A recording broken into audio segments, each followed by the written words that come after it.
علی بھی کوشچن ہے، الحمدللہ رجب المرجب 1441 ہجری کا آخری اشرا سٹارٹ ہو چکا ہے۔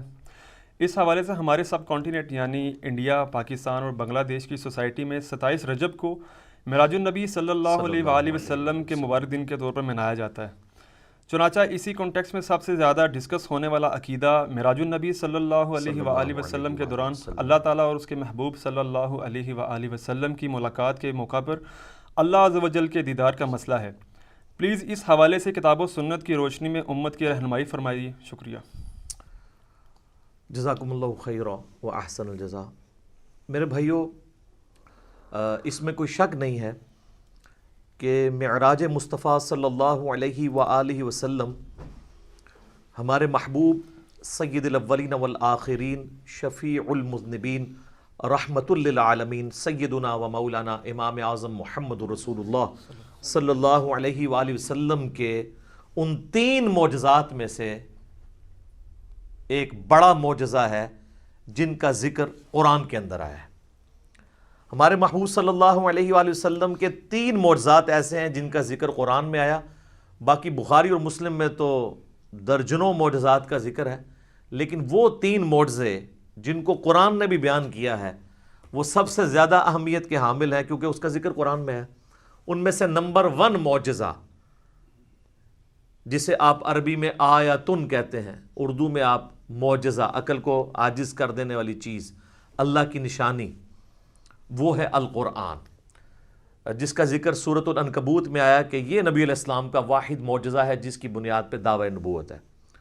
اور بخاری اور مسلم میں بھی کئی احادیث اس کو سپورٹیو ہیں۔ ایک وہ مشہور حدیث ہے بخاری اور مسلم کی کہ اللہ تعالیٰ نے ہر نبی کو کوئی نہ کوئی معجزہ دیا تھا، اور مجھے اللہ نے وحی یعنی قرآن کا معجزہ دیا ہے۔ میں اللہ سے امید کرتا ہوں سب سے زیادہ متبعین قیامت والے دن میرے ہوں گے، کیونکہ میرا معجزہ سب سے زیادہ یونیک ہے، یعنی کتاب کا معجزہ۔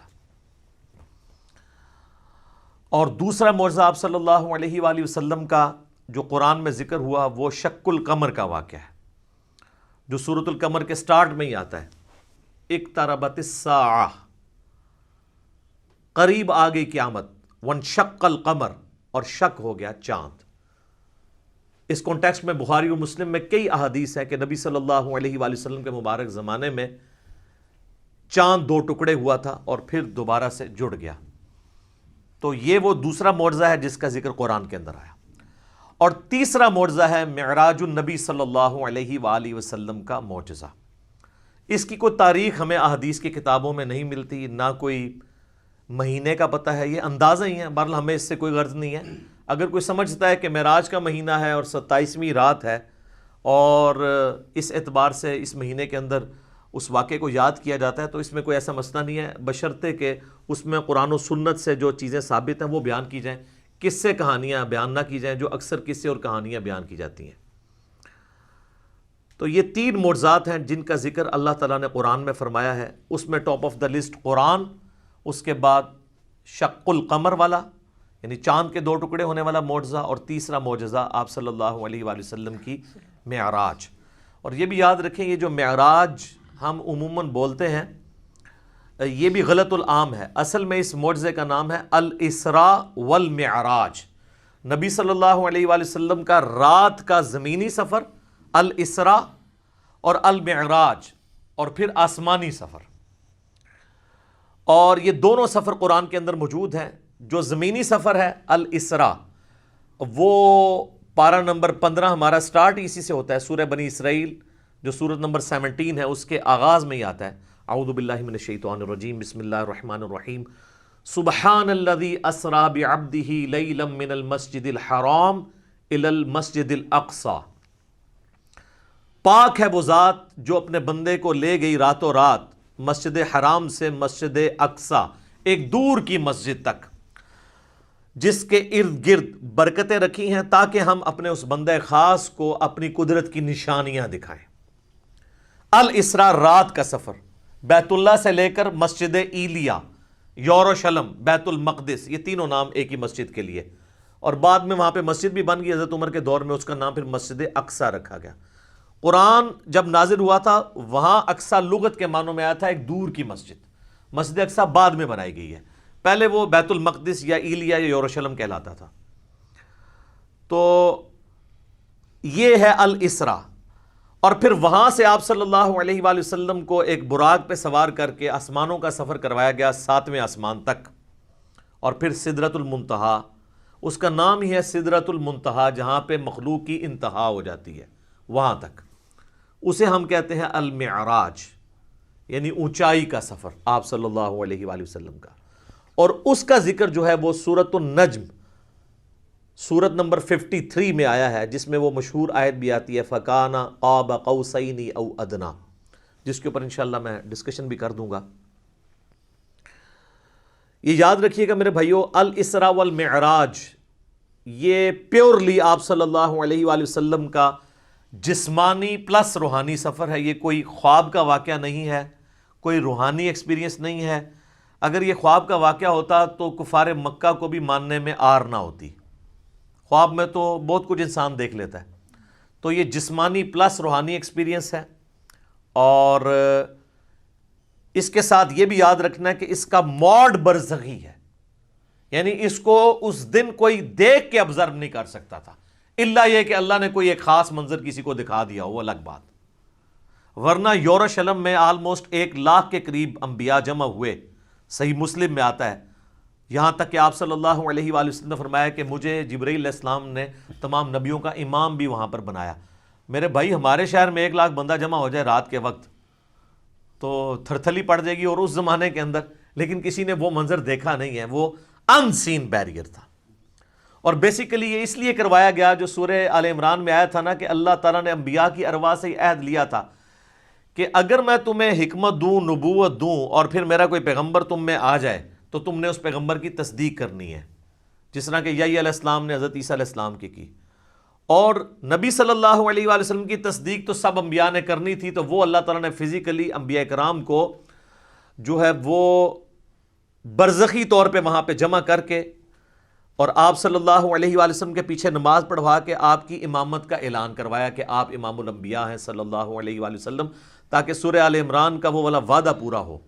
وہ بڑا سٹرکٹ وعدہ ہے، اس میں یہاں تک الفاظ ہیں کہ مجھ سے یہ عہد کرو کہ جب میرے پیغمبر آئیں گے تم ان پر ایمان بھی لاؤ گے، ان کی مدد بھی کرو گے، اور میرے ساتھ یہ بھاری ذمہ اٹھاؤ، میں بھی تمہارے ساتھ گواہوں میں شامل ہوتا ہوں. اور اب بھی اگر کسی نے اس عہد کو توڑا تو وہ فاسقوں میں شمار ہوگا. یہ اتنے سخت الفاظ انبیاء کرام علیہ السلام کے بارے میں اللہ تعالیٰ نے ارشاد فرمائے. تو یہ برزخی اس کا موڈ تھا. اب اگر کسی کو شوق ہے کہ جی میں یہ سارا واقعہ ایک ایک احادیث کے انٹرنیشنل نمبرز کے ساتھ دیکھنا چاہتا ہوں، خود سننا چاہتا ہوں، پڑھنا چاہتا ہوں، تو سننے کی حد تک تو ہم نے الحمدللہ اکتوبر 2015 میں، یہ آج مارچ 2020 چل رہی ہے، اکتوبر 2015 میں آلموسٹ سمجھ لیں 4.5 سال پہلے ڈیٹیل 3 لیکچر، مسئلہ نمبر 126 ABC 3 نشستوں میں آلموسٹ 4.5 گھنٹے کی گفتگو ویڈیو میں ریکارڈ کروا دی ہے. ایک ایک حدیث کا میں نے انٹرنیشنل نمبر بھی بتایا، تو وہ آپ دیکھیں، ہم اس ویڈیو کے نیچے بھی اس کے ڈسکرپشن میں لنک لگا دیں گے. اور اس سے بھی بہتر یہ ہے کہ مرنے سے پہلے اے مسلمان کر لے اس پہ غور، کتابوں کا خدا اور ہے، بابوں کا خدا اور، کتابوں کا دین اور ہے، بابوں کا دین اور، کتابوں کی معراج اور ہے، بابوں کی معراج اور. کتابیں خود کھول کے پڑھیں، وہ میں آپ کو حوالہ دے دیتا ہوں.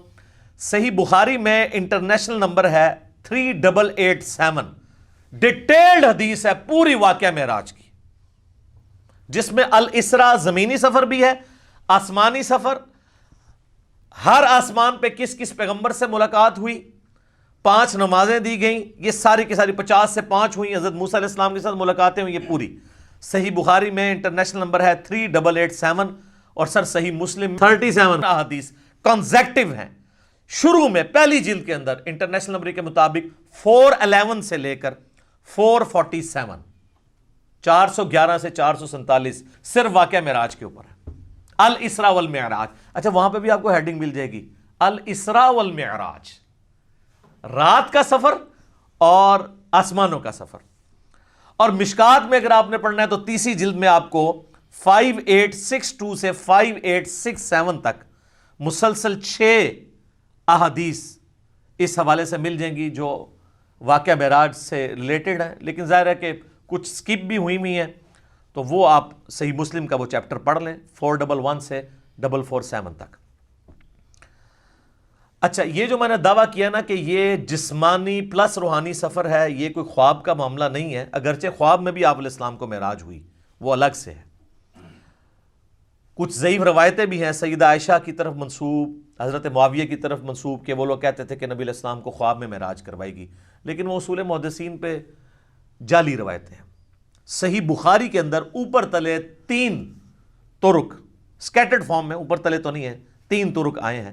انٹرنیشنل نمبر کے مطابق 6613 4716 3888، جس میں ابن عباس کا قول ہے، سورہ بنی اسرائیل کی آیت نمبر 60 میں آتا ہے نا کہ ہم نے نبی صلی اللہ علیہ وآلہ وسلم کو جو منظر دکھایا تھا۔ اب وہاں پہ جو رؤیا کا لفظ استعمال ہوا ہے نا، وہ کہتے ہیں خواب کے لیے استعمال ہوتا ہے، حالانکہ عربی میں رؤیا آنکھوں سے دیکھنے والے منظر کے لیے بھی یہ لفظ استعمال ہوتا ہے۔ بال ابن عباس کا قول امام بخاری اسی آیت کو ہیڈنگ بنا کے لے کے آئے ہیں، سورہ بنی اسرائیل آیت نمبر 60 کے، اور ابن عباس کہا کرتے تھے کہ نبی صلی اللہ علیہ وآلہ وسلم کو جو یہ منظر دکھایا گیا جو کافروں کے لیے فتنہ بن گیا، قرآن کی آیت ہے۔ فتنہ کیوں بنا؟ میرے بھائی اگر خواب کا منظر ہوتا تو خواب کیوں کافروں کے لیے فتنہ بنتا؟ وہ تو مان لیتے ہیں کہ خواب میں تو کچھ بھی ہو سکتا ہے، فتنہ بنے اس لیے کہ وہ فزیکل کلیم تھا۔ تو ابن عباس کا قول ہے صحیح بخاری میں کہ یہ منظر جو دکھایا گیا یہ نبی صلی اللہ علیہ وآلہ وسلم نے اپنی جسم کی آنکھوں سے دیکھا تھا، دل کی آنکھوں سے نہیں۔ دل کی آنکھوں سے مراد ہوتا ہے خواب میں، اور جسم کی آنکھوں سے مراد فزیکلی یہ دیکھنا ہے۔ میرے بھائیو، الاسراء والمعراج میں آپ صلی اللہ علیہ وآلہ وسلم کو کئی ایک مناظر دکھائے گئے، جو سورہ بنی اسرائیل کی آیت نمبر 7 جو آیت نمبر سٹارٹ میں 1 ہے، سورت نمبر 17، لِنُرِيَهُ مِنْ آیاتنا، تاکہ ہم اپنے بندے کو اپنی نشانیوں میں سے نشانیاں دکھائیں۔ وہ نشانیاں کون سی تھیں؟ ان پہ میں بولوں تو میرے بھائی تقریباً 3-4 گھنٹے اور لگ جائیں گے۔ میں آپ کو موٹی موٹی باتیں بتا دیتا ہوں جو بخاری اور مسلم میں آئی ہیں کہ آپ علیہ السلام کو کیا کچھ دکھایا گیا۔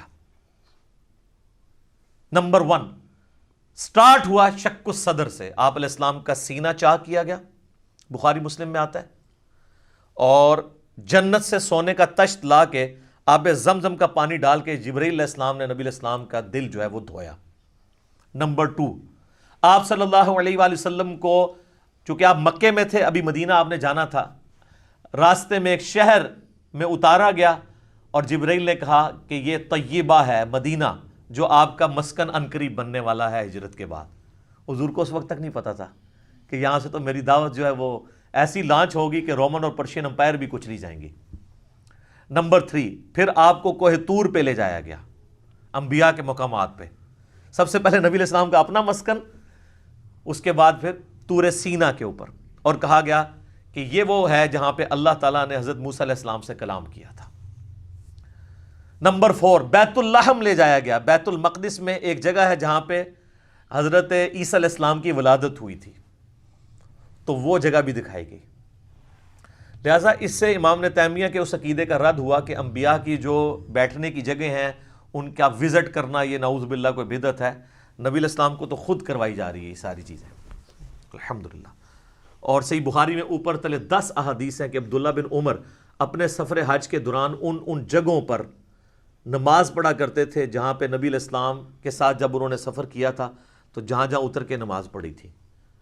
تو اس میں امام بخاری نے باب باندھا ہے کہ نبی علیہ السلام کی جگہوں کو تلاش کر کے وہاں پہ نماز پڑھنا، حتیٰ کہ مسند احمد میں آتا ہے کہ وہ اس جگہ پہ پیشاب بھی کرتے تھے جہاں نبی علیہ السلام نے اپنے سفر حج میں پیشاب کیا تھا۔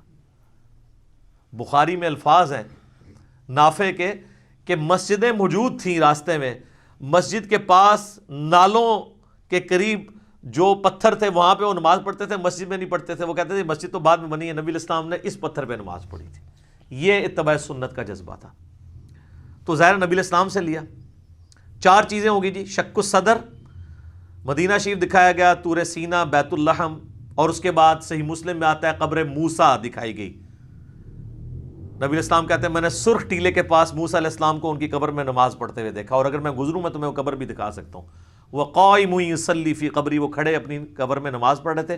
لیکن یہ معاملہ ہے برزخی، حیات انبیاء کے اوپر یہ ثبوت ہے لیکن برزخی معاملہ۔ اس کے بعد آپ صلی اللہ علیہ وآلہ وسلم کو بیت المقدس میں انبیاء کی امامت کروائی گئی، 1,00,000 کے قریب پیغمبروں کو جمع کیا گیا، اور جبرائیل علیہ السلام نے کہا کہ آپ ان کی امامت کروائیں. یہ صحیح مسلم میں آتا ہے. اچھا، پھر دجال دکھایا گیا، یہ بھی آتا ہے بخاری مسلم میں، دجال بھی دکھایا گیا. پھر آپ علیہ السلام کو آسمانوں کی سیر کروائی گئی. پہلے آسمان پہ آدم علیہ السلام سے ملاقات ہوئی، دوسرے پہ حضرت یحییٰ اور عیسیٰ سے، تیسرے پہ یوسف علیہ السلام سے، چوتھے پہ ادریس علیہ السلام سے، پانچویں پہ ہارون علیہ السلام سے، چھٹے پہ موسیٰ علیہ السلام سے، اور ساتویں پہ ہمارے جد امجد سیدنا ابراہیم خلیل اللہ علی نبینا علیہ الصلوۃ والسلام سے ملاقات ہوئی. اس کے بعد آپ علیہ السلام کو جنت اور دوزخ بھی دکھائی گئی، ٹائم میں ٹریول کروا کے جو مستقبل کا وقت تھا وہ پہلے دکھا دیا گیا. لوگ کہتے ہیں ابھی تو لوگ دوزخ اور جنت میں پہنچے نہیں، تو حضور نے کیا دیکھا؟ بھئی اللہ نے وقت. اور آپ یہ دیکھ لیں، یہ سب کچھ منظر کتنے زمانے میں طے ہوا ہوگا، لیکن ایک رات میں سب کچھ ہو گیا. صرف بیت المقدس اور خانہ کعبے کے درمیان جو فاصلہ ہے اس زمانے میں 40 دن کی مسافت تھی، وہی نہیں طے ہو سکتی تھی. اللہ اکبر. اسی لیے تو وہ آتا ہے نا المعجم الکبیر طبرانی کے اندر، اور دلائل النبوہ امام بیہقی کی کتاب کے اندر، اور کئی کتابوں کے اندر، کہ لوگوں نے آ کے حضرت ابوبکر کو کہا نا کہ تمہارا ساتھی تو یہ کہہ رہا ہے کافروں نے چھیڑنے کے لیے، اور انہوں نے کہا اگر وہ کہہ رہے ہیں تو میں تصدیق کرتا ہوں.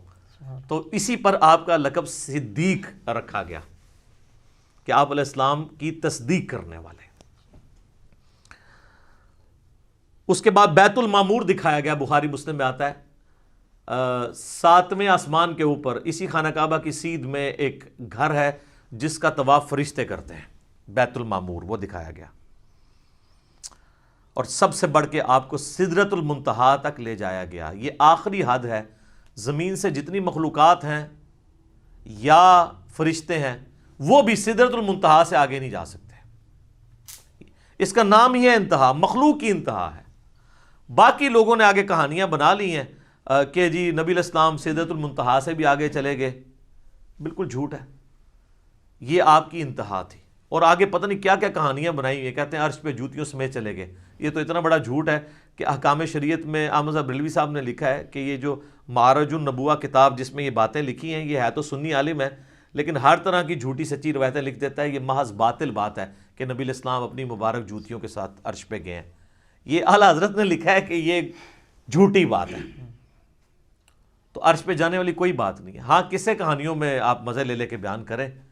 اور جب ہم پوچھتے ہیں کہاں لکھا ہے، وہ کہتے ہیں سعدی شیرازی کے شعر نہیں آپ نے پڑھے، مولانا روم کے شعر نہیں پڑھے. ہم کہتے ہیں میرے بھائی ہم تو آپ کو چیخ چیخ کے یہی تو کہہ رہے ہیں کیا کہ مرنے سے پہلے ہے مسلمان، کر لے اس پہ غور. کتابوں کا خدا اور ہے، بابوں کا خدا اور. کتاب میں سے کوئی نکالے نا بات جہاں پہ لکھا ہو. پھر ڈاکٹر صاحب تو آپ کو پتا ہے طاہر القادری صاحب تو وہ کہتے ہیں کہ وہ دروازہ کھولا حضور نے حضور کے لیے، پھر کہا کہ آپ اندر آ جائیں، حریم ناز میں آ جا. وہ پتہ نہیں کیا عشق مشوقی کا انہوں نے ایک، اور بلکہ وہ بغل گیر پتہ نہیں کیا کچھ انہوں نے کیا ہے.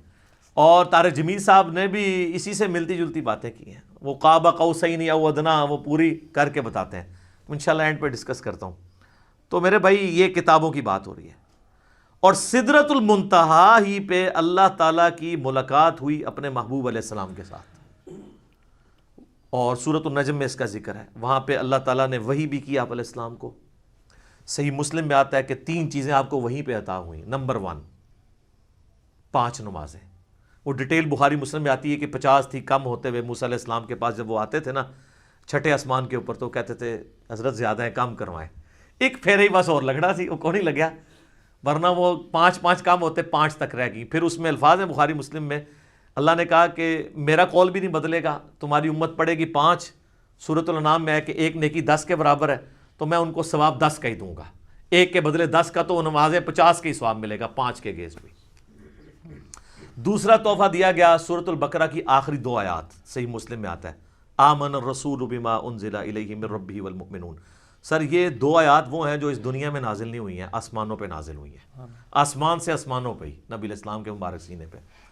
اور صحیح مسلم میں آتا ہے کہ تیسری چیز جو آپ کو دی گئی کہ آپ کا جو کوئی امتی شرک نہیں کرے گا نا میں اسے معاف کر دوں گا.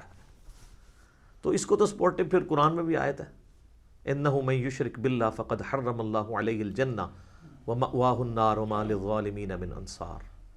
بے شک جو کوئی اللہ کے ساتھ شرک کرے گا اللہ اس گناہ کو کبھی معاف نہیں کرے گا. اس پہ جنت حرام ہے، اس کا ٹھکانہ دوزخ ہے، اور وہاں اس کا کوئی مددگار نہیں ہوگا. حتیٰ کہ بخاری مسلم کی حدیث ہے کہ اللہ نے ہر نبی کو کوئی نہ کوئی دعا دی تھی، اس نے اس دنیا میں ہی دعا کر لی. حضرت نوح نے دعا کی، اس کی وجہ سے ان کی قوم ہلاک ہوگی. میں نے اپنی دعا چھپا کے رکھی ہے قیامت کے دن کے لیے. میں اس دعا سے اپنی امتیوں کے لیے شفاعت کی دعا کروں گا، اور میری دعا سے ہر میرے امتی کو نفع پہنچے گا سوائے اس شخص کے جس نے دنیا میں اللہ کے ساتھ شرک کیا ہوا.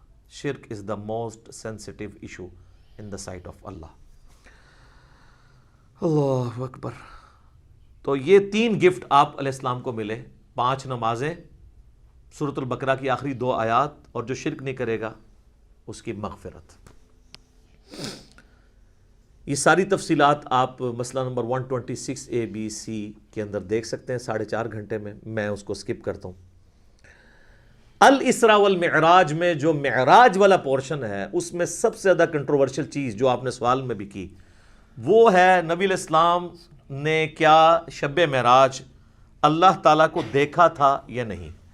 اب اس کا جواب ہاں یا نہ میں دینا تو بہت بڑی آزمائش ہے مسلمانوں کے لیے. جب تک کہ آپ پورا مقدمہ ان کو نہیں سمجھاتے، تو آپ اس پورے مقدمے کو سمجھیں گے تو آپ کے لیے معاملہ آسان ہو جائے گا. اس کی وجہ یہ ہے کہ یہاں پہ فرقہ واریت کا دین ہے، جس کو میں بابوں کا دین کہتا ہوں. اور آپ سے بار بار کہتا ہوں کہ مرنے سے پہلے اے مسلمان کر لے اس پہ غور. کتابوں کا خدا اور ہے، بابوں کا خدا اور. اچھا کہتے ہیں نہیں آپ کتابوں کا دین کہہ لیا کریں، بابوں کا خدا تو سب کا ایک ہے. میرے بھائی اس کے اندر قیامت مضمر ہے. دین کس لیے ہوتا ہے؟ اللہ کی شناخت کے لیے. جب آپ کے بابوں نے اس اللہ کی شناخت ہی میں نہیں کروائی ہے جو پیغمبروں کے ذریعے اللہ نے کروائی تھی، تو ہم رونا روئیں گے نا کہ آپ کس اللہ کی بات کرتے رہے ہو.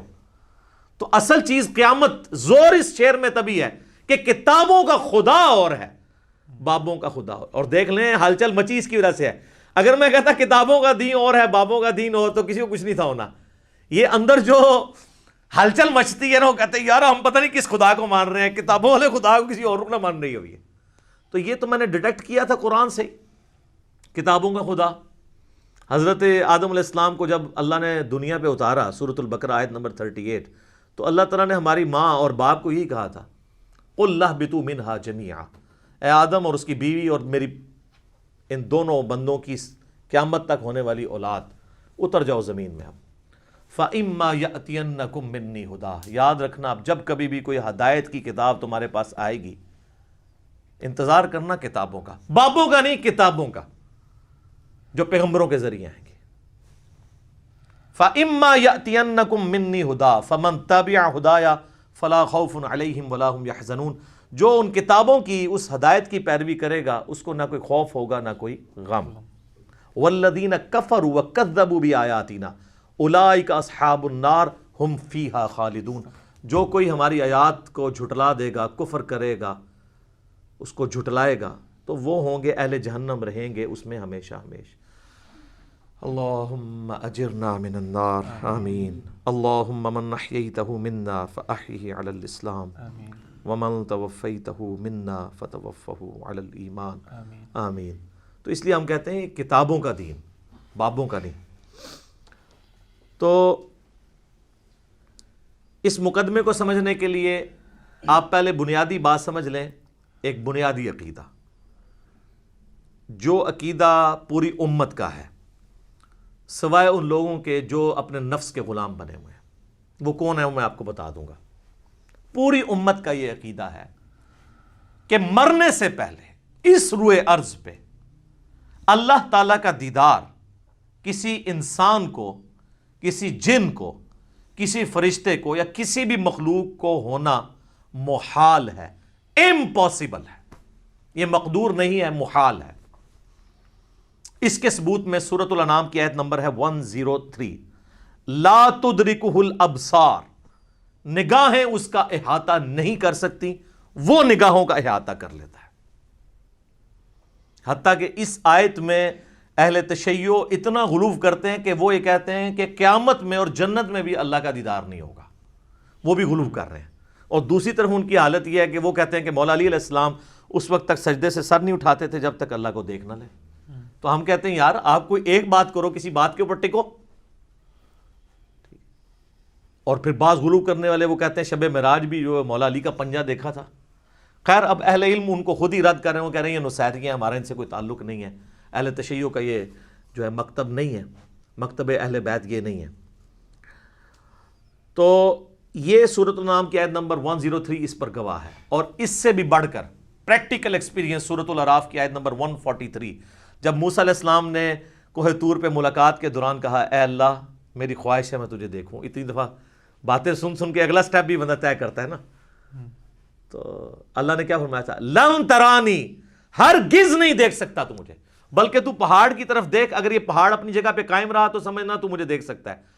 تو قرآن کے الفاظ ہیں پہاڑ پہ اللہ نے صرف تجلی کی تو وہ ریزہ ریزہ ہو گیا, اور موسیٰ علیہ السلام انڈائریکٹ وہ تجلی دیکھنے سے بے ہوش ہو کے گر پڑے.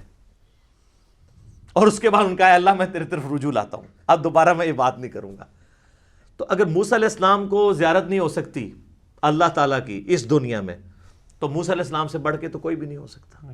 تو اب اگر موسیٰ علیہ السلام کے سوا کوئی شخص یہ دعویٰ کرے کہ اس نے اللہ کو دیکھا ہے, تو پھر ہم اسے غلام احمد قادیانی کا بھائی کہیں گے نا, جس طرح اس نے جھوٹا دعوے نبوت کیا. یہ کم از کم اسے کہنا چاہیے کہ تو جھوٹ بولتا ہے, یا تو پھر یہ کلیم کرتا ہے کہ تو مسلمان ہو کے موسیٰ علیہ السلام سے بڑا مرتبہ رکھتا ہے. حالانکہ موسیٰ علیہ السلام تو اولو العزم پیغمبروں میں سے ہے, جو سورہ شورا کے اندر آیا ہے. 5 اولو العزم پیغمبر ہیں.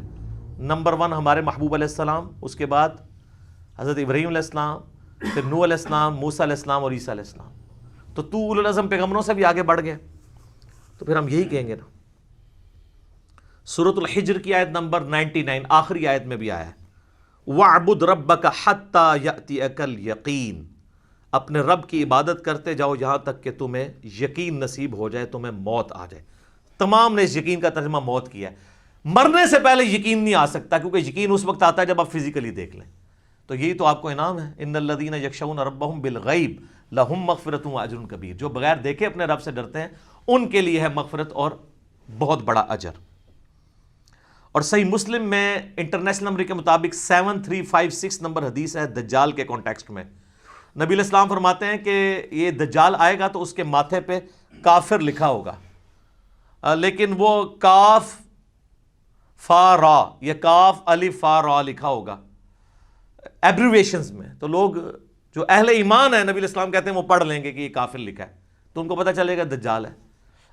دوسرے لوگ نہیں پڑھ پائیں گے, چاہے مومنین میں بھی منافقین ہوئے. اور وہ ہو سکتا ہے کاف سے کشف پڑھ لیں, الف سے الہام پڑھ لیں, فا سے فیض پڑھ لیں, اور را سے روحانیت پڑھ لیں. کہ جی یہ تو بہت بڑے بزرگ ہیں. اچھا, اس حدیث میں 7356 میں آتا ہے کہ نبی علیہ السلام نے فرمایا کہ وہ خدائی کا دعویٰ کرے گا دجال, یاد رکھو تم میں سے کوئی شخص اپنے رب عز و جل کو نہیں دیکھ سکتا یہاں تک کہ اسے موت آ جائے. یہ الفاظ ہیں. کیا مطلب؟ کہ مرنے سے پہلے کوئی اللہ کو نہیں دیکھ سکتا, مرنے کے بعد دیکھیں گے انشاءاللہ. انشاءاللہ. تو مرنے سے پہلے آپ نہیں دیکھ سکتے. تو آپ بھی مرنے سے پہلے ہے مسلمان, کر لے اس پہ غور. کتابوں کا خدا اور ہے, بابوں کا خدا اور. اب آپ سوچ رہے ہوں گے بابوں نے کیا کام ڈالا ہوا ہے, تو اے ہوں آگے جے کام کی پایا جی انہوں نے, اے دے تسی کتابوں نے خدا دی تعریف سن لی. بابوں نے کیا کام ڈالا ہے جناب؟ تذکرۃ الاولیاء شیخ فرید الدین عطار المتوفی 627 ہجری کی کتاب ہے, جو بریلوی اور دیوبندی دونوں چھاپ رہے ہیں اور کہہ رہے ہیں سارے اولیاء کے حالات زندگی اس میں لکھے ہوئے ہیں. ایسی کو کتاب نہیں, اس میں بایزید بستامی کی معراج لکھی ہوئی ہے, المتوفی 261 ہجری. ان کا امام ابو یزید بستامی اور میرا امام ابو الحسین مسلم بن حجاج القشیری المتوفی 261 ہجری. وہ بھی 261 میں فوت ہوئے ہیں, یہ بھی 261 میں فوت ہوئے ہیں. تو وہ کہتے ہیں انہوں نے معراج میں وہ عرش تک پہنچ گئے اور اللہ کو دیکھا, مشاہدہ کیا. اور باقاعدہ چیپٹر ہے بایزید بستامی کی معراج تذکرۃ الاولیاء میں. بخاری مسلم کو چھوڑ کے ان کے پیچھے پڑے ہوئے ہیں. اور یہ آپ کو حوالے اس کے تذکرۃ الاولیاء کے فضائل اعمال میں ملیں گے, فضائل سنت میں بھی, تبلیغی جماعت کی کتاب میں بھی, دعوت اسلامی کی جماعت کی کتاب میں بھی. یعنی دونوں بھاری فرقے بریلوی اور دیوبندی اس کو لے کے چل رہے ہیں. پھر کشف المحجوب جو اس سے بھی پہلے لکھی گئی 200 سال پہلے, علی بن عثمان حجویری المتوفی 465 ہجری, انہوں نے کشف المحجوب میں بایزید بستامی کے بارے میں کلیم کیا ہے کہ وہ جب حج کرنے کے لیے گئے تو پہلی دفعہ گئے تو صرف کعبہ دیکھا تو کہتے ہیں میرا حج نہیں ہوا، اگلی دفعہ گئے تو کعبہ بھی دیکھا اور کعبے کے رب کو بھی دیکھا تو کہتے ہیں پھر بھی میرا حج نہیں ہوا، تیسری بار گئے تو صرف اللہ کو دیکھا، کعبہ ہی غائب تھا، تو ان کا اب میرا حج ہوا ہے۔ فزیکلی دیکھا۔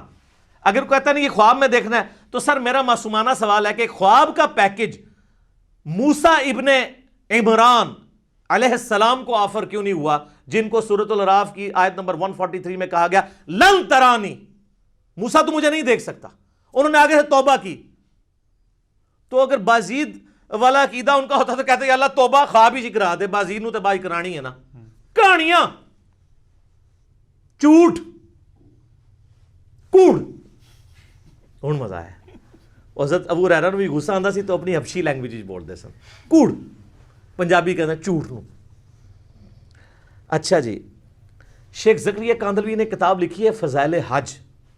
حاجیوں کو تبلیغی جماعت والے بچارے میرے بولے بھائی، تبلیغی جماعت میری جماعت ہے، کافی سارے لوگوں کو اب بات سمجھ آ گئی ہے الحمدللہ، ہم محبت کرتے ہیں ان کے جذبے کی، لیکن یہ کچھ آپ کی کتابوں میں میرے بھائی لکھا ہوا ہے۔ فضائل حج میں لکھا ہوا ہے سر، اتنا مزیدار واقعہ ہے یہ، ابھی تک ویسے میں نے نا کسی ویڈیو میں بیان نہیں کیا، آج آپ سنیں اور مزہ لیں۔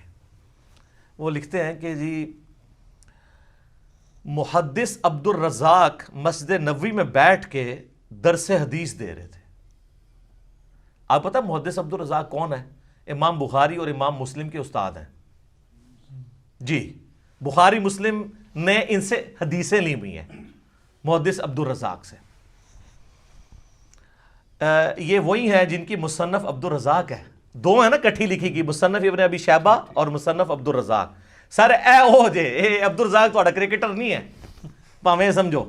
محدث عبد الرزاق بیٹھے ہوئے 3 صدی ہجری کے اندر بڑے اماموں میں سے وہ حدیثیں بیان کر رہے ہیں، تو وہ کہتے ہیں ایک بزرگ کا بیان ہے کہ ان کو حضرت خضر علیہ السلام کی ملاقات ہوئی۔ حضرت خضر علیہ السلام کے اوپر میرا کلپ دیکھ لیں، اللہ فضل تب یہ صاف ہو جائے گی۔ تو کہتے ہیں وہ بزرگ کہتے ہیں کہ مجھے ایک دن خضر کی ملاقات ہوئی مسجد نبوی میں، تو میں نے کہا کہ خضر یہ بتائیے آج تک آپ کو کوئی ایسا شخص ملا ہے جو مرتبے میں آپ سے بھی بڑا ہو؟ ہائے ہائے ہائے ہائے۔ ان کا ہاں جی ایک بندہ ملا ہے۔ ان کا جی کیسے؟ وہ کہتے ہیں جی ایک دن میں مسجد نبوی میں تھا۔ اچھا، حضور کی پوری زندگی میں حضرت خضر کو توفیق نہیں ہوئی ہے مسجد نبوی میں جانے کی، جو ان کے خضر ہیں جھوٹے۔ حضور کی وفات کے بعد وہاں حالانکہ قرآن میں تو سورہ آل عمران میں حکم تھا کہ اے پیغمبرو جب میرا پیغمبر آ جائے تو تم نے اس کی مدد بھی کرنی ہے۔ نہ غزوہ بدر لڑی، نہ احد لڑی، نہ خندق لڑی، حضور دی وفات تو بعد مسجد نبوی بیٹھے ہیں۔ اچھا جی، کہانی ہے نا، خضر تو وہ ہے ہی نہیں ہے، میں نے بتایا، وہ آپ لیکچر میں نہ دیکھ لیں۔ کہتے ہیں جی وہ حضرت خضر کہتے ہیں کہ ایک شخص بیٹھا ہوا تھا، محدث عبد الرزاق حدیثیں بیان کر رہے تھے، اور پاس ہی ایک نوجوان جو ہے نا وہ اپنا سر اپنے گریبان میں ڈالے بیٹھا ہوا تھا۔ تو ظاہر یہ صوفی ہوتے ہیں نا جو یہ کام کرتے ہیں، قرآن حدیث کا درس ہی سن نہیں سکتے کیونکہ ان کے خلاف ہے، علم و بس کرنی ہو یار۔ تو کہتے ہیں حضرت خضر کہتے ہیں میں بڑا حیران ہوا کہ محدث عبد الرزاق یہاں پہ درس دے رہے ہیں، اتنے بڑے محدث، اور یہ بندہ علیحدہ بیٹھا ہوا ہے۔ تو کہتے ہیں میں اس کے پاس چلا گیا، تو وہ یوں ہی بیٹھا تھا، تو میں نے اس سے پوچھا کہ تو عبد الرزاق سے حدیثیں کیوں نہیں سنتا؟ اس زمانے میں تو اس کے پائے کا محدث کوئی نہیں ہے۔ تو وہ آگے سے کہتا ہے کہ لوگ عبد الرزاق سے حدیثیں سنتے ہیں اور میں ڈائریکٹ رزاق سے سنتا ہوں۔ استغفر اللہ، لعنت اللہ علی الکاذبین۔ سر یہ دعویٰ رسول اللہ کے بعد اگر کوئی کرے تو یا تو اس کا ذہنی توازن بگڑا ہوگا یا غلام احمد قادیانی کا بھائی ہوگا۔ صحیح بات، تبھی قلم اٹھا سکتے ہیں نا آپ کہ ذہنی توازن بگڑا ہو۔ صحیح بخاری میں تعلیقاً مولا علی کا قول ہے، اور سنن ابن ماجہ میں مرفوع پوری مولا علی نے ہی نبی علیہ السلام سے روایت کیا کہ 3 لوگوں سے اللہ نے قلم اٹھا لیا ہے۔ نمبر 1 سویا ہوا شخص، نمبر 2 بالغ نابالغ، اور نمبر 3 مجنون، مجذوب، پاگل، جو مرضی کہہ دو، شطحیات والا۔ اچھا، وہ کہتے ہیں کہ جی وہ حضرت خضر پریشان ہو گئے کہ بھی یہ کیڑا جڑا کہ ڈائریکٹ اللہ کو سننا۔ تو حضرت خضر کہتے ہیں میں نے پوچھا کہ اچھا تجھے اگر اتنا ایمان ہے تو بتا میں کون ہوں؟ تو کہتے ہیں جی اس نے کہا کہ نظر اٹھا کے کہا، انہوں نے کہا اگر میں غلط نہیں ہوں تو خضر ہے. کہتے میں ڈر گیا. تو کہا یہ مجھے ایک بندہ ملا جو مرتبے میرے سے اوپر سے. اے جی جناب کہانیاں تے اس لیے میں نے بیان کیا کہ یہ حضرت موسیٰ علیہ السلام اور پیغمبروں کے مقابلے پہ انہوں نے اپنے بابے بنائے ہوئے ہیں. تو اب ہم ان کو صرف پیار سے ہی کہہ سکتے ہیں کہ مرنے سے پہلے اے مسلمان کر لے اس پہ غور، کتابوں کا خدا اور ہے، بابوں کا خدا اور. تو آپ لوگوں نے مایوس نہیں ہونا. ان لوگوں کے بارے میں تو مجھے یقین ہے کہ یہ لوگ تو اللہ کے دیدار سے محروم ہوں گے جنہوں نے بد عقیدگیاں پھیلائی ہیں، لیکن آپ لوگ مایوس نہ ہوں. ہر مؤمن کو قیامت کے دن اللہ تعالیٰ کا دیدار ہوگا اور جنت میں بھی دیدار ہوگا انشاءاللہ تعالیٰ. اس پہ درجنوں احادیث بخاری مسلم کی اور قرآن کی آیات بھی گواہ ہیں. اور آپ دیکھیں دنیا میں بھی اللہ نے ایک تھوڑا سا ماڈل رکھا ہوا ہے. نماز مؤمن کی معراج ہے. کیوں کہا جاتا ہے؟ نماز معراج النبی میں تحفہ ملا ہے. وہاں سدرۃ المنتہا پہ اللہ اور نبی نے ڈائریکٹ باتیں کی تھیں حجاب کے اندر، وہ میں بعد میں حدیث بتاؤں گا. آپ یہاں دنیا پہ بیٹھ کے اللہ سے باتیں کر سکتے ہیں نماز کی حالت میں. باقی یہ جو کہانی مشہور ہے نا کہ یہ معراج النبی کی گفتگو ہے اللہ کی اور نبی علیہ السلام کی التحیات للہ والصلوات والطیبات، یہ بالکل کہانی ہے، یہ کسی حدیث میں نہیں آئی ہے. بخاری مسلم میں تو واضح آیا ہے. صحابہ اکرام کہتے ہیں رسول اللہ صلی اللہ علیہ وآلہ وسلم نماز کا تشہد ہمیں قرآن کی طرح سکھاتے تھے. ابن مسعود کہتے ہیں کہ میرے ہاتھ کو نبی علیہ السلام نے اپنے دونوں مبارک ہاتھوں میں لے کے مجھے یہ سکھایا تھا التحیات للہ والصلوات والطیبات. تو یہ نبی علیہ السلام نے سکھایا ہوا ہے، اس کا معراج کے ساتھ کوئی تعلق نہیں ہے. یہ کہانی ہے جو آپ بچپن سے سارے سنتے ہیں. جی نبی علیہ السلام نے کہا التحیات للہ والصلوات والطیبات، اللہ نے کہا السلام علیکہ ایھا النبی ورحمۃ اللہ وبرکاتہ. تو نبی علیہ السلام نے نعوذ باللہ پھر کریکشن کی اور کہا السلام علینا وعلی عباد اللہ الصالحین. اور پھر فرشتوں نے کہا اشہد ان لا الہ الا اللہ واشہد ان محمدا عبدہ ورسولہ.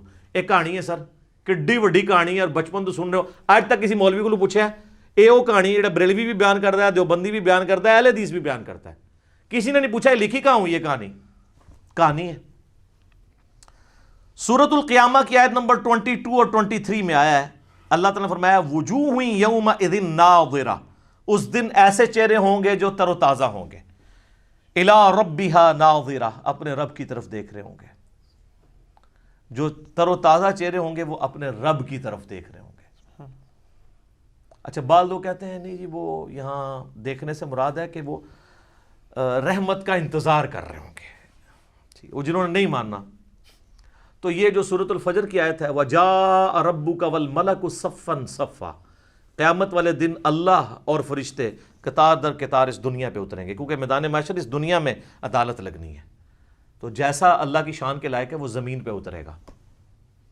اور پھر اس کا کلائمیکس ہے سورۃ المطففین آیت نمبر 15 کَلَّا إِنَّهُمْ عَنْ رَبِّهِمْ يَوْمَئِذٍ لَمَحْجُوبُونَ. اللہ تعالیٰ کافروں کے بارے میں فرماتا ہے کہ ضرور بالضرور اللہ کے جو منکر ہیں وہ اپنے رب کے دیدار سے اوٹ میں کر دیے جائیں گے قیامت والے دن.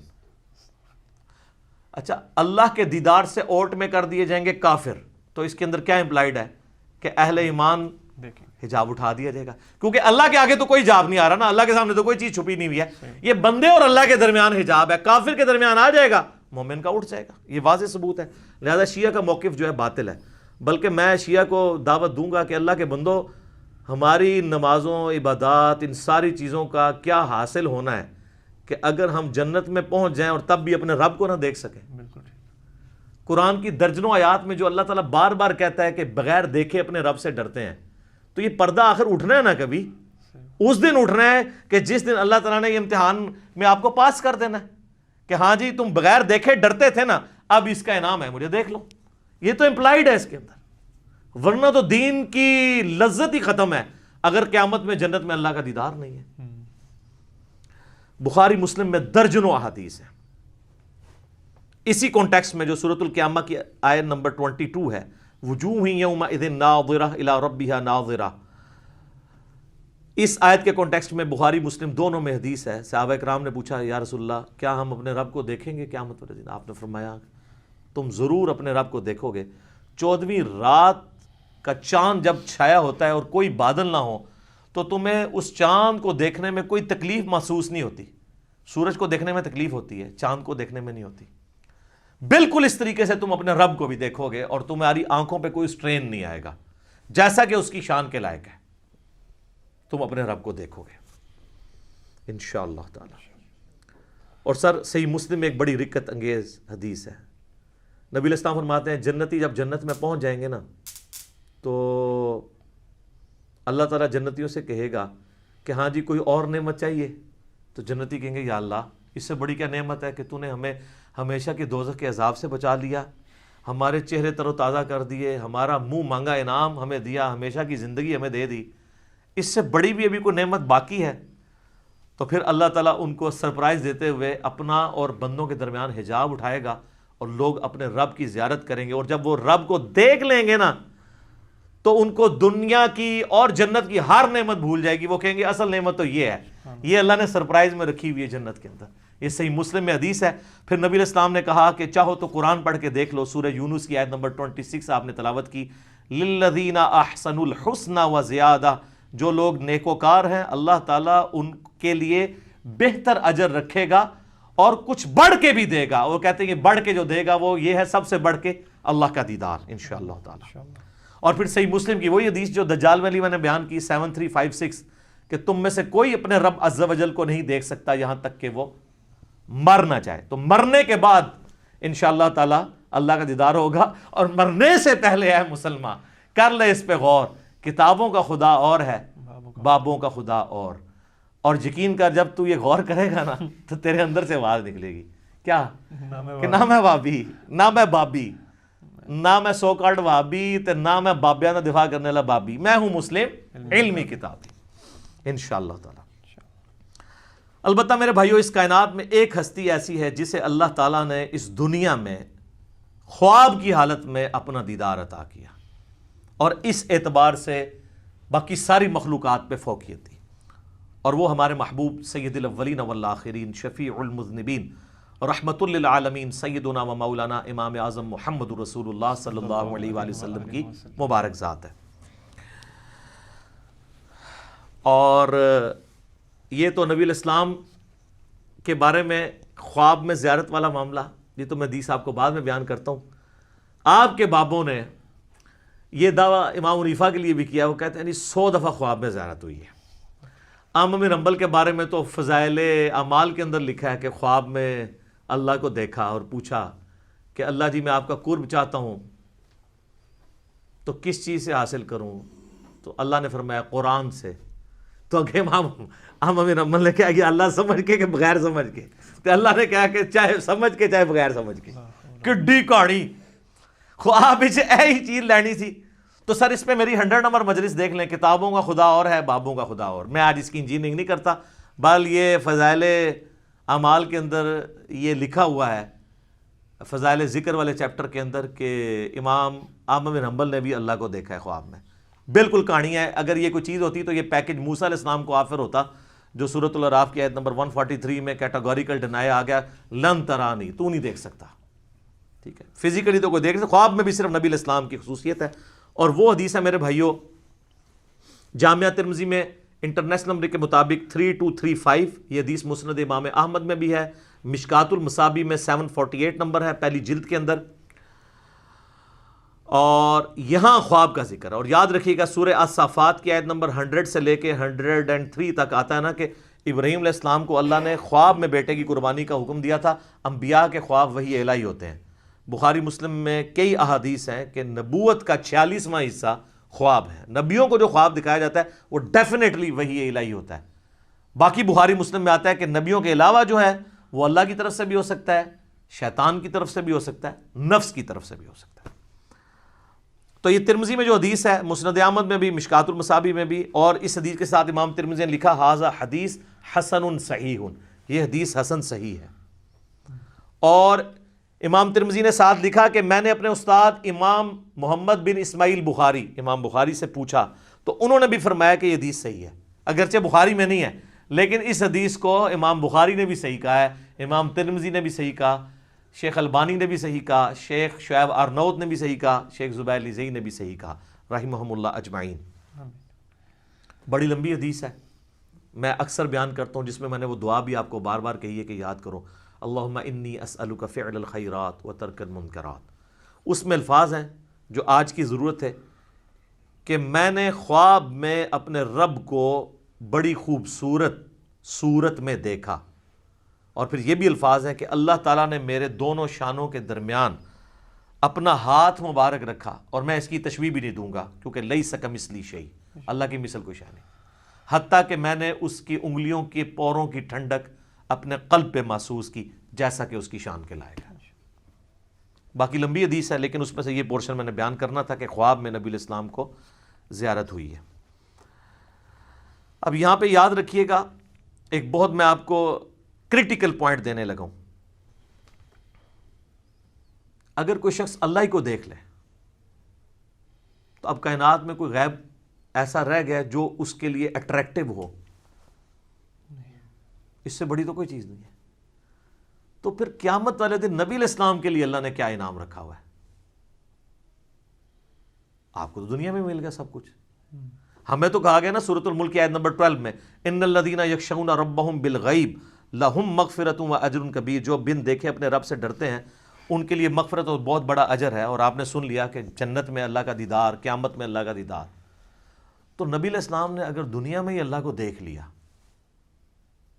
تو نبی علیہ السلام کے لیے پھر کون سا انعام رہے گا؟ تو اس کے اندر امپلائڈ ہے کہ نبی علیہ السلام کے لیے انعام یہ ہے کہ دنیا میں دیکھا ہے خواب کی حالت میں، فزیکل ہی نہیں دیکھا، دل کی آنکھوں سے دیکھا ہے۔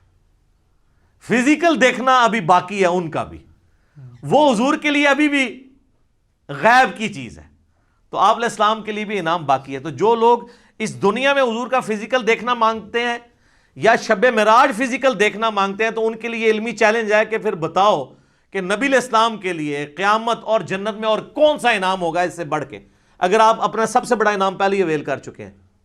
اور یہ پوائنٹ جس شخصیت نے ہائی لائٹ کیا ہے، میں اس کا کریڈٹ اسی کو دیتا ہوں، مولانا اسحاق صاحب رحمہ اللہ تعالی، المتوفی 213 عیسوی مطابق 28 اگست 2013۔ انہوں نے یہ چیز ہائی لائٹ کی تھی، اور یہ میں نے نہ آج تک کسی کتاب میں پڑھی نہ کسی اسکالر سے سنی۔ اسکالر نے بیچارے نے کیا بیان کرنا ہے، یہ مولانا اسحاق کو کریڈٹ جاتا ہے کہ انہوں نے یہ ایسا علمی، آپ کہتے ہیں وہ جس طرح وہ تاش میں کہتے ہیں نا یکا پھینکنا، کہ بتاؤ کہ اگر حضور نے بھی اللہ تعالیٰ کو فزیکلی دیکھ لیا جو تمہارا کلیم ہے، تو حضور علیہ السلام کے لیے تو اب کوئی چیز نہیں رہے گی باقی۔ تو خواب میں ہی دیکھا، فزیکلی نہیں دیکھا، شب معراج بھی دیکھا تو پردے میں دیکھا، فزیکلی نہیں دیکھا۔ وہ انشاءاللہ اب میں اس کے اوپر ڈسکشن کرتا ہوں آخر میں۔ شب معراج میں صحابہ اکرام علیہم رضوان کی 3 آراء پائی جاتی ہیں دیدار خداوندی عز و جل کے حوالے سے۔ پہلی رائے یہ ہے جو صحیح بخاری اور صحیح مسلم میں سیدنا عبداللہ ابن مسعود رضی اللہ تعالیٰ عنہ سے جب پوچھا گیا کہ یہ جو سورۃ النجم کی آیت نمبر 9 ہے، فَكَانَ قَابَ قَوْسَيْنِ أَوْ أَدْنَىٰ، وہ دونوں اتنے قریب ہوئے کہ 2 کمانوں کے درمیانی فاصلہ بلکہ اس سے بھی کم۔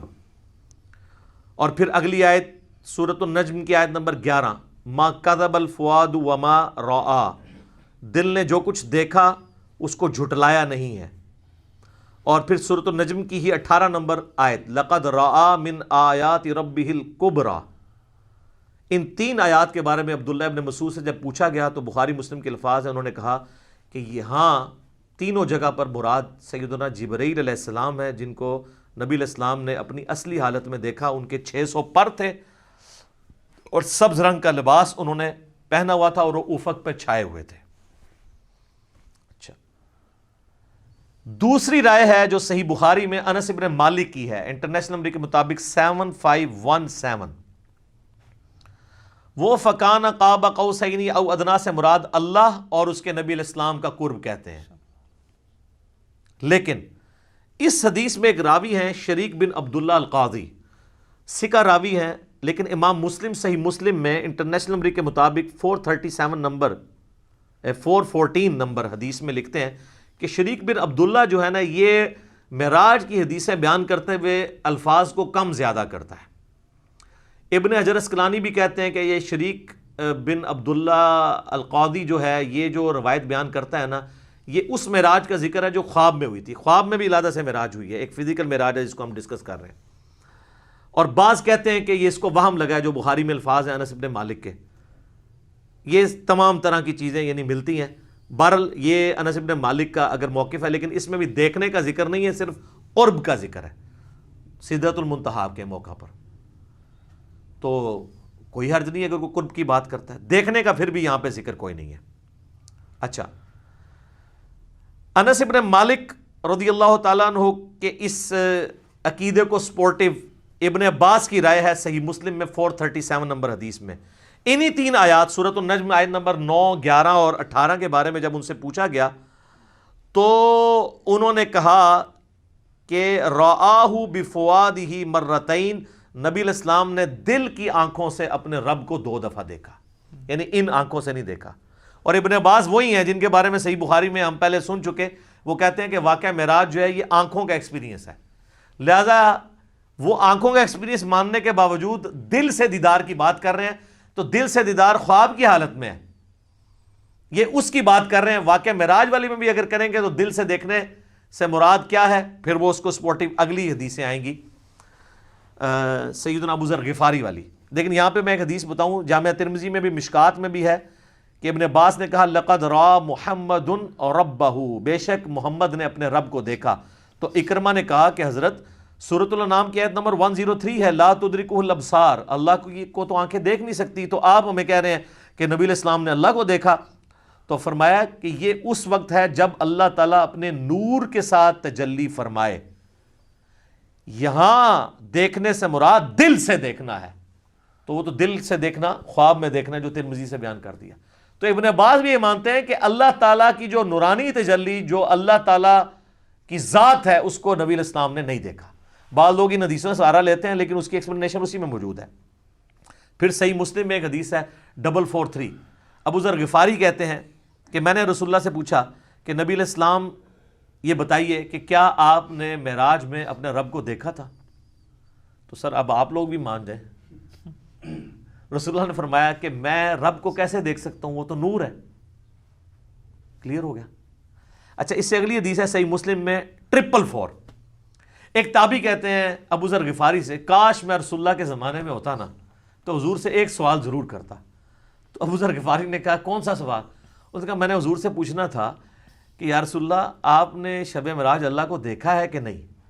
اس سے کم از کم یہ تو کلیئر ہوا کہ صحابہ کے زمانے میں بھی یہ بحثیں چلتی تھی، لہٰذا یہ آج کل جو ان باتوں میں کتاب و سنت بیان کرتے ہیں تو اس کو یہ صوفی ٹائپ لوگ کہتے ہیں، یہ لوگ جو ہیں یہ وہابی ہیں، یہ گستاخ ہیں، یہ حضور کی کمزوریاں تلاش کرتے ہیں. ان کے لیے بہت بڑی پھکی ہے کہ یہ سارے پھر اس زمانے میں موجود تھے.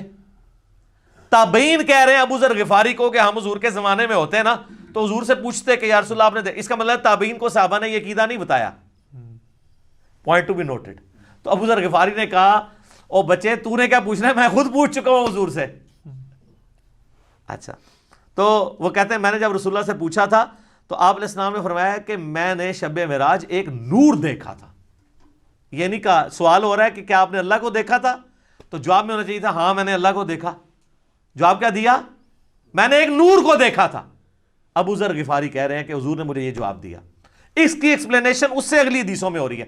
سر امام مسلم نے یقین کرے نا، وہ کہتے ہیں نا ایک سجی پھر کھبی پھر اتو پھر تلو، کنزیکٹیو حدیثاں جی 443 444 اور اس سے اگلی 445 اور پھر اس سے اگلی 446 ابو سعید خدری سے کہ نبی علیہ السلام نے فرمایا کہ اللہ کا اپنی مخلوق سے جو پردہ ہے وہ نور کا پردہ ہے، اگر وہ نور کا پردہ ہٹ جائے تو مخلوق تباہ و برباد ہو جائے، تجلی کی تاب نہیں لا سکتی.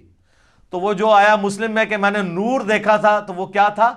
اللہ اور محمد رسول اللہ کے درمیان وہ پردہ تھا، کیونکہ اگلی حدیثوں میں آتا ہے کہ نور وہ پردہ ہے. ورنہ تو کہتے ہیں میں نے اللہ کا نور دیکھا، کہا میں نے ایک نور دیکھا تھا. اور 443 میں کیا ہے کہ میں اسے کیسے دیکھ سکتا ہوں، وہ تو نور ہے. اس کا اپنا نور نہیں دیکھا، پردے والا نور دیکھا، وہ ہٹ جائے تو مخلوق تباہ و برباد ہو جائے. بالکل کلیئر کٹ ہے.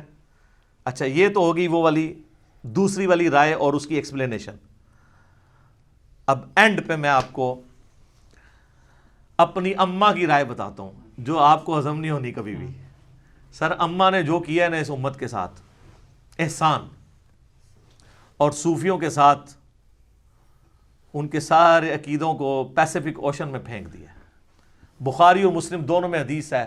اما عائشہ تو انس ابن مالک، ابن عباس، ابن مسعود، ابو ذر غفاری، ابو سعید خدری جو یہ حدیثیں بیان کر رہے ہیں ان سب کو پیچھے چھوڑ جاتی ہیں. یہ آیات میں تو صحابہ کی آراء ہے نا، اور اما خود کہہ رہی ہیں کہ ان آیتوں کے بارے میں وہ پہلی امتی ہوں جنہوں نے رسول اللہ سے ڈائریکٹ ان آیات کی تفسیر پوچھی ہوئی ہے. تو اب پیچھے کوئی چیز رہ جاتی ہے؟ نہیں. تو سر مرنے سے پہلے اے مسلمان کر لے اس پہ غور. کتابوں کا خدا اور ہے، بابوں کا خدا اور. تو سر یہ صحیح بخاری شریف انٹرنیشنل نمبر 4855، اور سر یہ صحیح مسلم شریف انٹرنیشنل نمبر 439 میں اما عائشہ کی ڈیٹیل حدیث ہے. اما عائشہ کے 5 عقیدے، میرا ایک کلپ پہلے کا چڑھا ہوا ہے، اس میں اما عائشہ نے جو عقائد بیان کی ہیں وہ متقاضی ہے کہ میں ورڈ بائی ورڈ وہ حدیث بیان کروں، اور اس کے بعد قلم ٹوٹ جاتا ہے. اس پہ میں اس کو کنکلوڈ کرتا ہوں. صحیح مسلم میں 439 نمبر حدیث. سر یہ مسلم شریف ہے جو پڑھی ہوئی نہیں ہے، پڑھی ہوئی بھی ہے. اس میں 439 نمبر حدیث انٹرنیشنل نمبر کے مطابق ورڈ بائی ورڈ سنیں، اور میں تو پھر اپنے سٹائل میں بیان کروں گا، ٹھیک ہے، تاکہ آپ کو مزہ بھی آئے، آپ اس زمانے میں پہنچ جائیں. مسروق تابعی کہتے ہیں کہ میں تکیہ لگائے ہوئے سیدہ عائشہ کے پاس حجرے میں پردے میں بیٹھا ہوا تھا. اما عائشہ کی عادت تھی کہ وہ اندر ہوتی تھی تو باہر ایک مجلس لگی ہوئی ہوتی تھی، لوگ آگے سوال آپ سے کرتے تھے، ظاہر امت کی استاد ہیں. تو ایک دن، اچھا اما عائشہ کا بڑا پیار تھا اس مسروق تابعی کے ساتھ، اور یہ بھی اتنا لاڈلا تھا اس نے اپنی بیٹی کا نام بھی عائشہ رکھا ہوا تھا. یہ بڑا مشہور تابعی ہے، بخاری مسلم میں درجنوں احادیث ہیں ایسے. تو کہتے ہیں کہ ایک دن میں تکیہ لگائے بیٹھا تھا تو اماں نے اندر سے آواز دی اور کہا اے ابو عائشہ. یہ پیار سے بلایا، کنیت. یہ یعنی عرب میں جب کسی کو پیار سے بلانا ہوتا تھا اس کا نام نہیں لیا جاتا تھا، کنیت کے ساتھ بلایا. اے ابو عائشہ، جو بھی 3 باتوں میں سے کسی ایک کا بھی قائل ہوا اس نے اللہ پہ بہت بڑا جھوٹ باندھا. اب سر نبی کی بیوی، امت کی ماں، ایک اپنے سٹوڈنٹ کو دین سکھا رہی ہیں، پوچھنے پہ نہیں خود سے بتا رہی ہے کہ میرے پاس بنیادی عقائد ہیں، تم لے لو. اب وہ مسروق تابعی کہتے ہیں میں تکیہ لگا کے بیٹھا ہوا تھا تو میں سیدھا ہو گیا کہ کون سی 3 باتیں ہیں جو اللہ کے اوپر کوئی باندھ دے تو وہ جھوٹا ہے، کہیں میرے اندر نہ پائی جاتی. آپ پہ تو فرق نہیں پڑتا، آپ کے آگے سے قرآن گزر جائے، بخاری گزر جائے، مسلم گزر جائے، کیوں؟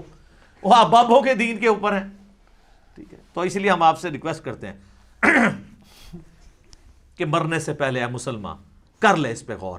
کتابوں کا خدا اور ہے، بابوں کا خدا اور جب تو غور کرے گا تیرے اندر سے آواز اٹھے گی، کیا کہ نہ میں وابی، نہ میں بابی، میں ہوں مسلم علمی کتابی. تو میں نے کہا کہ وہ 3 باتیں کون سی ہیں؟ انہوں نے کہا پہلی بات، جو کوئی یہ عقیدہ رکھتا ہے کہ محمد صلی اللہ علیہ وآلہ وسلم نے اپنے رب کو دیکھا تو اس نے اللہ پر بہت بڑا جھوٹ باندھا. لو جی سارے صوفی وڈے کے جے صوفی تے کہندے نسی ویکھیا ہے، بتایا نہیں بازید بستامی نے دعویٰ کیا ہے. ہوئے ہوئے ہوئے. مسروق کہتے ہیں میں تکیہ لگائے بیٹھا تھا، جیسے ہی میں نے یہ بات سنی میں اٹھ کے بیٹھ گیا. میں نے کہا اے اماں جان ذرا مجھے بھی کچھ عرض کرنے دیں اور اپنی بات میں جلدی نہ کریں، یعنی میں بھی کوئی اپنے دلائل سامنے رکھنا وا، تسی پہلے ہی چھکا مارے ہے، کیونکہ وہ ان کا خود بھی یہی ہو سکتا ہے عقیدہ ہو. کیا اللہ نے قرآن میں نہیں فرمایا وَلَقَدْ رَآهُ بِالْأُفُقِ الْمُبِينِ؟ وہی آیات سورۃ النجم کی آیت نمبر 9، 11 اور 18 تینوں مسروق نے پڑھی. وَلَقَدْ رَآهُ نَزْلَةً أُخْرَى، یہ تو واضح قرآن میں آیا ہے کہ دیکھا اس نے اس کو. اب قرآن میں یہ تو نہیں ہے کس نے کس کو. تو سیدہ عائشہ نے کہا اس امت میں سب سے پہلے میں نے ان آیتوں کو رسول اللہ سے پوچھا تھا.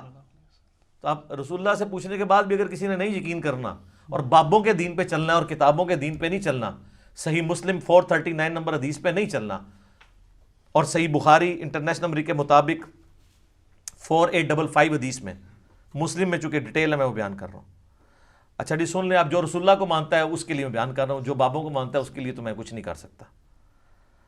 تو آپ علیہ السلام نے فرمایا کہ ان آیات میں مراد جبرائیل علیہ السلام ہے، یعنی میں نے جبرائیل علیہ السلام کو دیکھا، میں نے ان کو ان کی اصلی صورت پر دیکھا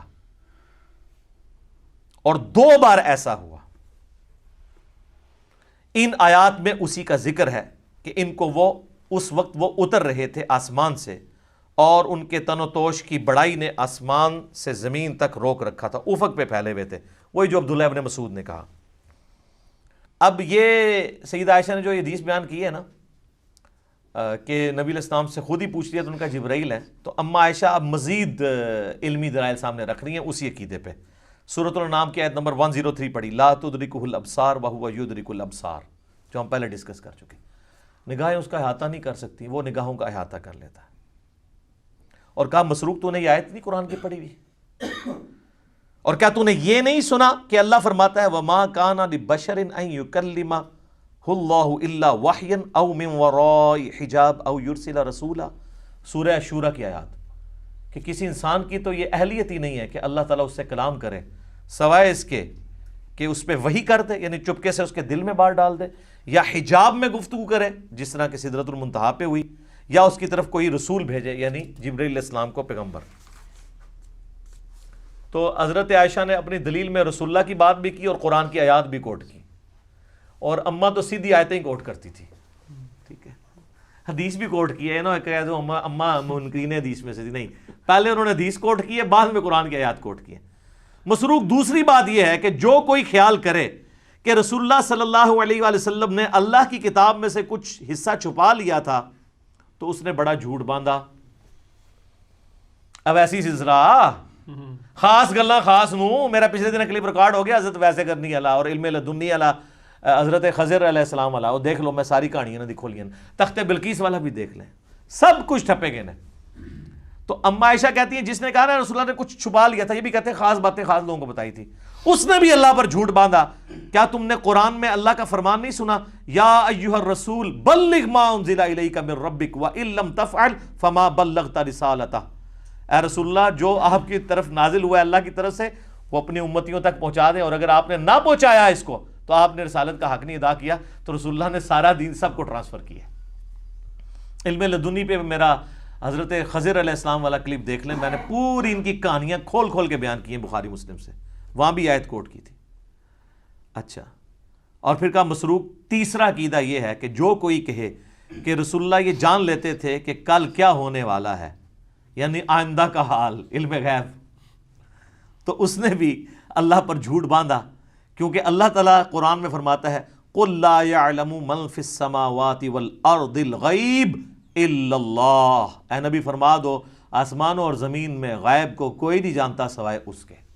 ہاں اس کے بتانے سے اگر کوئی غیبی خبر دے وہ الگ معاملہ ہے، لیکن مطلقاً علم الغیب اس کے ساتھ خاص ہے، عالم الغیب وہ ہے۔ اماں نے جناب تینوں عقیدے کلیئر کرتے، اور یہ بھی کہا کہ رسول اللہ صلی اللہ علیہ وآلہ وسلم سے میں نے خود تصدیق کی ہے، اور پھر قرآن کی آیات بھی کوٹ کی۔ تو ہم تو یہی کر سکتے تھے کہ کھول کھول کے چیزیں بیان کر دیتے، میرے خیال ہے اس کے بعد کوئی گنجائش نہیں رہی ہے۔ میں نے اس پہلے سوال کو تفصیلاً اس لیے بیان کیا تاکہ کسی کے ذہن میں اگر کوئی وسوسہ ہے تو وہ کلیئر ہو جائے، کیونکہ یہ رجب المرجب کا آخری عشرہ ہے، معراج کے اوپر باتیں ہو رہی ہیں، انشاءاللہ ہماری یہ ویڈیو اپلوڈ ہوگی۔ اور اب میں کیا کروں میرے بھائی، اتنے میں فی البدی حوالے اس میں دے دیتا ہوں کہ اس کے اوپر پھر ہمیں ریفرنسز لگاتے ہوئے ڈزنز آف ورکنگ آور چاہیے ہوتے ہیں۔ تو بال میں نے اوورال آپ کو ایک پورا جہاں پہ کریٹیکل نمبرز تھے وہ بتا دیے، اور حوالے ہم اس میں نہ بھی لگائیں، آپ خود ان حوالوں تک پہنچ جائیں گے۔ اللہ تعالیٰ سے دعا ہے کہ ہمیں معراج مصطفیٰ صلی اللہ علیہ وآلہ وسلم کے بارے میں صحیح عقیدہ رکھنے کی توفیق عطا فرمائے، اور کتاب و سنت والا عقیدہ رکھنے کی توفیق عطا فرمائے، آمین ثم آمین۔ ٹھیک ہوگا؟